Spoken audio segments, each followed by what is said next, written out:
ಆಯ್ತು ಮತ್ತು ನಿಮ್ಮ ಅಣ್ಣನ ಜಾಗ ನೀವು ತಗೊಳ್ಬೇಕಲ್ಲಪ್ಪ ಅಂತಂದ್ರೆ ನಮಗೇನು ರಾಜಕೀಯ ಗಂಧನೂ ಗೊತ್ತಿಲ್ಲಾಗಿತ್ತಾಳೆ. ಅವರು ಮಣಿ ತಕ ಬಂದು ನಮ್ಮನ್ನೆಲ್ಲ ಕರ್ಕೊಂಡು ಬಂದು ರಾಜಕೀಯವಾಗಿ ನಮಗೆ ಆಶೀರ್ವಾದ ಮಾಡಿದರು. ನಾನು ಅದಕ್ಕೆ ಹೇಳಿದೆ ಕೊಟ್ರ ಶೆಟ್ಟಿ ಅವರಿಗೆ, ಮೊದಲೇ ಸಕ್ಕರೆ ಕಾರ್ಖಾನೆ ರಾಯಬಾಗ್ ಸಕ್ಕರೆ ಕಾರ್ಖಾನೆ ಲೈಸೆನ್ಸ್ ಕೊಡಿಸಿದ್ರು ಶಂಕರಣ್ಣವ್ ಸಾಹೇಬ್ರ. ಆಗಿನ ದಿವಂಗತ ವಸಂತರಾವ್ ಪಾಟೀಲ್ರ ಮುಖಂಡತ್ವದಲ್ಲಿ ಕಾರ್ಖಾನೆ ಪ್ರಾರಂಭ ಆಯಿತು, ಇನ್ನೂ ಪ್ರಾರಂಭ ಆಗಲಿಲ್ಲ. ಅದೇ ಕಾಲದಲ್ಲಿ ಚಿಕ್ಕೋಡಿಯಲ್ಲಿ ದಿವಂಗತ ಚಿದಾನಂದ ಕೋರೆ ಅವರ ಮುಖಂಡದಲ್ಲಿ ಒಂದು ಕಾರ್ಖಾನೆ ಲೈಸೆನ್ಸ್ ತೊಗೊಂಡ್ರೆ ಆ ಕೊಟ್ರಿ ಶೆಟ್ಟಿ ಅವರು ಇಬ್ಬರು ಸಹಾಯ ಮಾಡಿದ್ರೆ. ಆದ್ರೆ ಬರೇ ಸೈಟ್ ಮ್ಯಾಗ ಜಗಳ ಶುರು ಆಯಿತು. ಆ ಫ್ಯಾಕ್ಟ್ರಿ ಎಲ್ಲಿ ಮಾಡೋದು, ಆ ಫ್ಯಾಕ್ಟ್ರಿ ಎಲ್ಲಿ ಮಾಡೋದ್ರೊಳಗೆ ಡಿಫರೆನ್ಸ್ ಆಫ್ ಒಪಿನಿಯನು ಇವ್ರದ್ದು ಮತ್ತು ಚಿದಾನಂದ ಕೋರೆ ಅವ್ರದ್ದು ಬಂದ ಮೇಲೆ ಬಹುತೇಕ ಕಾಂಗ್ರೆಸ್ ಪಾರ್ಟಿಗೆ ದೂರ ಆದ್ರೆ ಅವ್ರು. ಆದ್ರೆ ಅವ್ರು ದಿವಂಗತರಾದ್ಮ್ಯಾಗ ನನ್ನ 80ರಲ್ಲಿ ನನ್ನ ಕರ್ಕೊಂಡು ಬಂದು ರಾಜಕೀಯದಲ್ಲಿ ಮಾಡಿ, ಆಮೇಲೆ 84-85ರಲ್ಲಿ ನಾನು ಕೇಲಿ ಸುಸ್ತಾಯಿ ಚುನಾವಣೆ ಗೆದ್ದು ಚೇರ್ಮನ್ ಆದಮೇಲೆ ಅವ್ರ ಕಡೆ ಹೋದಾಗ, ಇಲ್ಲಪ್ಪ ನಿನ್ನ MLA ನಿಲ್ಬೇಕಂದ್ರೆ ನಾನು ಹೇಳಿದೆ, ನನಗೆ ರಾಜಕೀಯನ ಗಂಡನೂ ಗೊತ್ತಿಲ್ಲ, ನೀವು MLA ನಿಲ್ಲಂದ್ರೆ ಹೆಂಗೆ ಸಾಧ್ಯ ಅದ. ಪ್ರಕಾಶ್ ಹುಕ್ಕೇರಿನ ಜೊತೆಗೆ ಇಲೆಕ್ಷನ್ ಡಿಕ್ಲೇರ್ ಆದಮೇಲೆ ನಾವು ಟಿಕೆಟ್ ಕೇಳಲಾಗಿದ್ವಿ ಇಬ್ರು. ಅವರ ಕರೆದು ನೀ ಸದಲ್ಗಾಕ್ ನಿಲ್ಬೇಕಂತ ಹೇಳಿದ್ರೆ,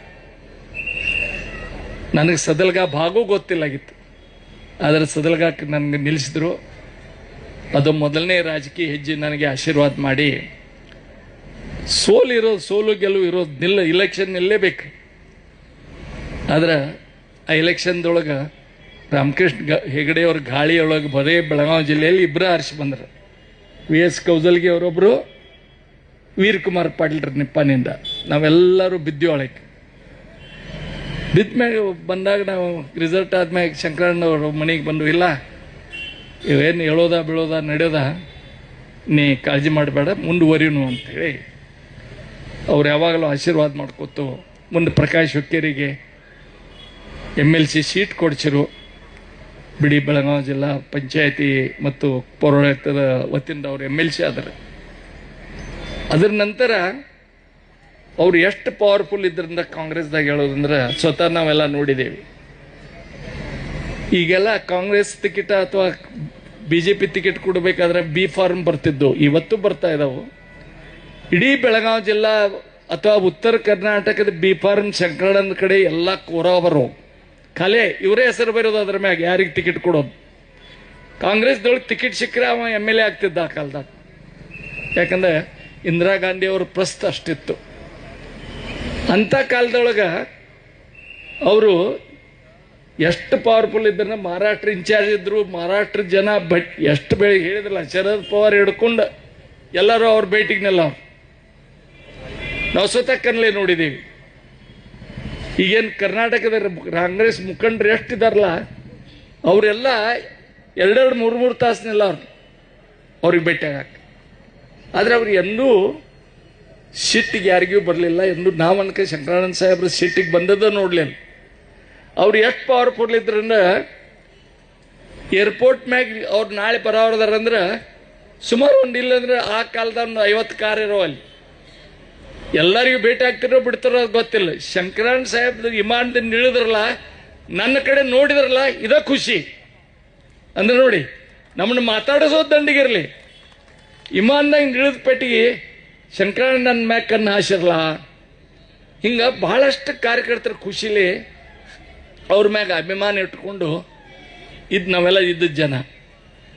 ಅವರು ಪಕ್ಕಾ ಕಾಂಗ್ರೆಸ್ ಇದ್ರು ಬೆಳಗಾವಿ ಜಿಲ್ಲೆಯಲ್ಲಿ ಎಂದೂ ಅವ್ರಿಗೆ ವಿರೋಧ ಪಕ್ಷದವ್ರಿಗೆ ತೊಂದರೆ ಕೊಡಲಿಲ್ಲ. ನೋಡಿ, ಒಂದು ಗುಣ, ಅವ್ರು ಬೇಕಾದ ತೊಂದರೆ ಕೊಡ್ಬೋದಾಗಿತ್ತು ವಿರೋಧ ಪಕ್ಷದವ್ರಿಗೆ. ಅವ್ರಿಗೆ ಕೆಟ್ಟ ಮಾಡಿದವರು, ಅವ್ರಿಗೆ ಕಲ್ಲು ಹೋಗಿಸ್ಕೊಂಡ್ರು. ಅವ್ರ ಕಾರಿನ ಕಲ್ಲಿನೂ ಹೋಗಿದ್ರು ಅವ್ರು. ಖರೆ ಅವ್ರು ಎಂದೂ ಯಾರಿಗೆ ತೊಂದರೆ ಕೊಡಲಿಲ್ಲ, ಎಂದೂ ಇಲ್ಲ. ಎಲ್ಲರನ್ನೂ ಹಂಗೆ ಮಾತಾಡಿಸ್ತಾ ಇದ್ರು. ಅಷ್ಟೇ ಅಭಿಮಾನದಿಂದ ಅವ್ರನ್ನ ಕರೆದು ಮಾತಾಡಿಸ್ತಾ ಇದ್ರು. ನನಗಿವತ್ತು ನೆನಪದ, ಉಮೇಶ್ ಕತ್ತಿಯವರ ಮಗ್ಗ ಆಪರೇಷನ್ ಮಾಡಬೇಕಾಗಿತ್ತು. ಅದು ನಮ್ಮ ದೇಶದೊಳಗೆ ಆಗುಲಾಗ್ತೈತೆ. ಇವ್ರ health minister Umesh Katti, BJP ಇತರದ್ದು Janata Dal MLA. ಅವ್ರಿಗೆ ಅಮೇರಿಕಕ್ಕೆ ಒಯ್ಬೇಕಾಗಿತ್ತು. ಅದಕ್ಕೆ ಹೆಲ್ತ್ ಮಿನಿಸ್ಟರ್ ಪರವಾನಗಿ ಬೇಕಾಗ್ತಿತ್ತು, ಕೇಂದ್ರದ ಹೆಲ್ತ್ ಮಿನಿಸ್ಟರ್ ಶಂಕರ್ ಅವರು. ನಾನು ಮತ್ತು ಉಮೇಶ್ ಕತ್ತಿ ಹೋದಾಗ ಇಲ್ಲ ನಿನ್ನ ಮಗ ಮತ್ತು ಟ್ರೀಟ್ಮೆಂಟ್ ಕೊಡೋದಾದ್ರೆ ಕೊಡೋಣ ಅಂತೇಳಿ 24 ತಾಸಿನಾಗ ಅವ್ರಿಗೆ ಪರ್ಮಿಷನ್ ಕೊಟ್ಟ ಹುಡುಗನ ಅಮೇರಿಕಕ್ಕೆ ಕಳಿಸಿ ಆಪರೇಷನ್ ಮಾಡಿಸಿದ್ರು. ನೋಡಿ, ಸಹಾಯ ಮಾಡೋದು ಒಂದೇ ಅವ್ರಿಗೆಲ್ಲರಿಗೂ ಪಕ್ಷಾತೀತವಾಗಿ ಯಾವ ಜಾತಿ ಪಂಥ ಎಂದು ನೋಡಲಿಲ್ಲ ಅವ್ರು, ಯಾವ ಜಾತಿಯವ್ರು ನೋಡಲಿಲ್ಲ ಅವರು, ಯಾರು ಪಂಥ ನೋಡಲಿಲ್ಲ, ಅಂತ ವ್ಯಕ್ತಿತ್ವ ಅವ್ರು. ಅದಕ್ಕೆ ಹೇಳಿದಿಲ್ಲ, ಸುಮಾರು ಈ ಭಾಗದೊಳಗೆ ಸಕ್ರೆ ಕಾರ್ಖಾನೆ ಆಗ್ಲಿಕ್ಕೆ ಭಾಳಷ್ಟು ಸಕ್ರೆ ಕಾರ್ಖಾನೆ ನಿಪ್ಪಾಣಿ ಇರ್ಬೋದು, ಚಿಕ್ಕೋಡಿ ಇರ್ಬೋದು, ರಾಯಬಾಗ್ ಇರ್ಬೋದು, ಇವೆಲ್ಲ ಕಾರ್ಖಾನೆ ಸಕ್ರೆ ಕಾರ್ಖಾನೆ ಆಗಲಿಕ್ಕೆ ಮುಖ್ಯ ಕಾರಣೀಭೂತ ಅವರು.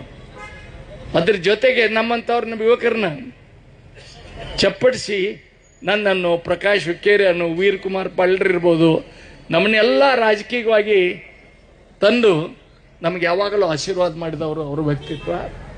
ಈಗ ಜಿಲ್ಲಾ ಮಂತ್ರಿಗಳು ಬರ್ತಾ ಇದ್ದಾರೆ, ಮಾನ್ಯ ಸತೀಶ್ ಜಾರಕಿಹೊಳಿ ಅವರು, ತಮಗೆ ಸ್ವಾಗತ ಮಾಡ್ತಾ ಇದ್ದೀನಿ.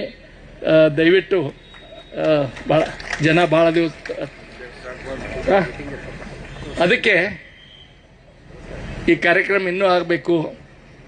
ಅವ್ರ ಪುತ್ಥಳಿ ಆಗ್ತಾ ಇರೋದು ನಮ್ಗೆ ಭಾಳ ಖುಷಿ ತಂದದ.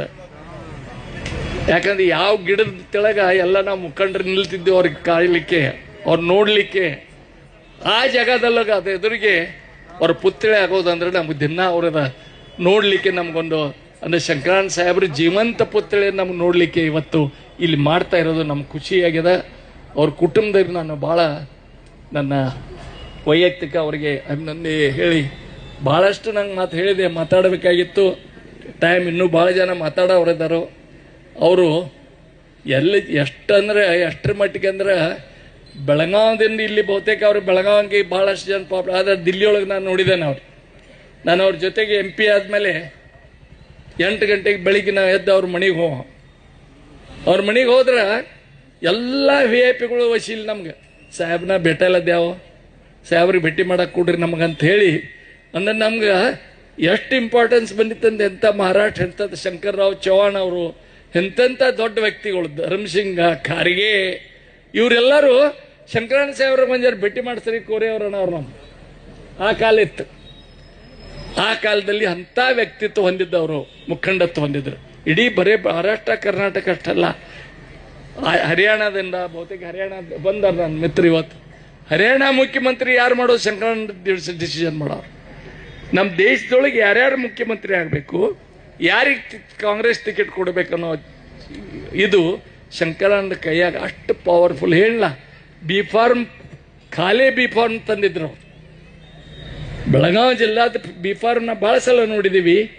ಇಲ್ಲಿ ಬಂದ ಮ್ಯಾಗ ಅವ್ರಿಗೆ ಯಾರು ಬೇಕೋ ಅವ್ರಿಗೆ ಹೆಸರು ಬಡ್ದು ಅಲ್ಲಿ ಕೊಡೋದು ಅಂಥ ವ್ಯಕ್ತಿತ್ವ ಹೊಂದಿರುವ ಅವ್ರಿಗೆ ಇಲ್ಲಿ ಅವ್ರ ಹೆಸರಲ್ಲಿ ರೋಡ್ ಹೋದ್ಸಲ ಮಾಡಿದ್ರು, ಭಾಳ ಉಚಿತವಾಗಿದೆ.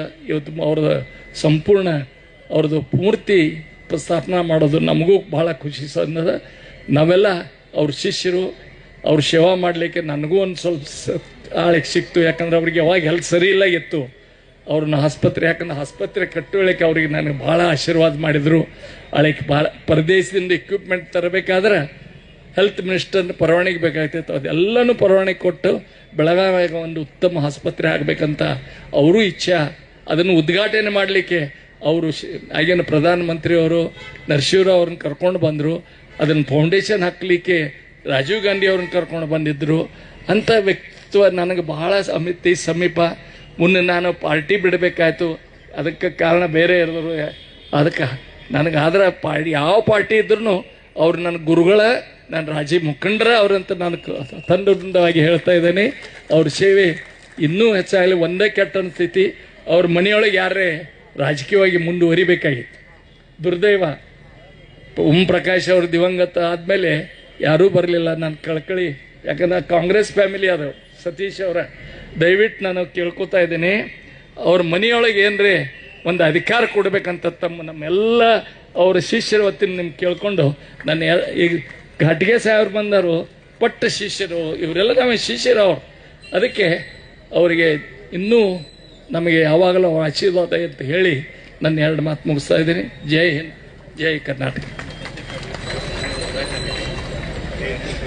ಮಾನ್ಯ ಶ್ರೀ ಬಿ ಶಂಕರಾನಂದ್ ಅವರ ದಿಗ್ಗಜ ವ್ಯಕ್ತಿತ್ವವನ್ನ ನಮ್ಮ ಮುಂದೆ ತೆರೆದಿಟ್ರು ಡಾಕ್ಟರ್ ಪ್ರಭಾಕರ್ ಕೋರೆ ಅವರು. ಎಲ್ಲರ ಪರವಾಗಿ ಮಾನ್ಯರಿಗೆ ಧನ್ಯವಾದಗಳು. ಈಗಾಗಲೇ ಮಾನ್ಯ ಜಿಲ್ಲಾ ಉಸ್ತುವಾರಿ ಸಚಿವರಾಗಿರುವಂತಹ ಶ್ರೀ ಸತೀಶ್ ಜಾರಕಿಹೊಳಿ ಅವರು ಕಾರ್ಯಕ್ರಮಕ್ಕೆ ಬಂದಾರ. ಕಾರ್ಯಕ್ರಮವನ್ನ ಆರಂಭ ಮಾಡ್ತಾ ಇದ್ದೀವಿ.